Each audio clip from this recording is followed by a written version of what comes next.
Welcome to another edition of News Bite here on Daily World Television. My name is Kal Korff and I'm your host.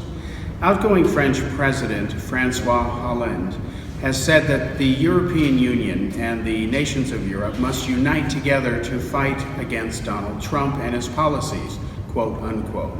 However, when pressed, Hollande was very vague on what those policies should be resisted by the European community of nations. It does bother France as well as Germany that Trump is now talking with Vladimir Putin to try to find common ground for further cooperation. It seems as if Europe is determined to play the binary game of right or wrong, you're with me or you're against me. Hollande is also in no position to talk since his foreign policies have been a disaster, as has his administration as a whole. He has been such a failure with his own people, trying to push a socialist agenda, that France has record debt, record unemployment, and he is so unpopular that he's refusing to even bother running for re-election.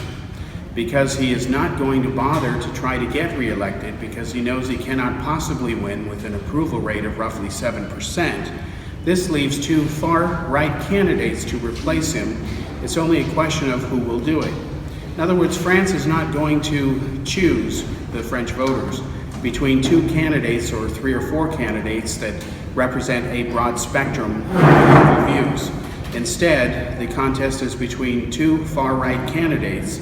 There's been a resurgence of the far-right parties in Europe in the last year, ever since it botched the influx of some 1.2 million war-torn refugees.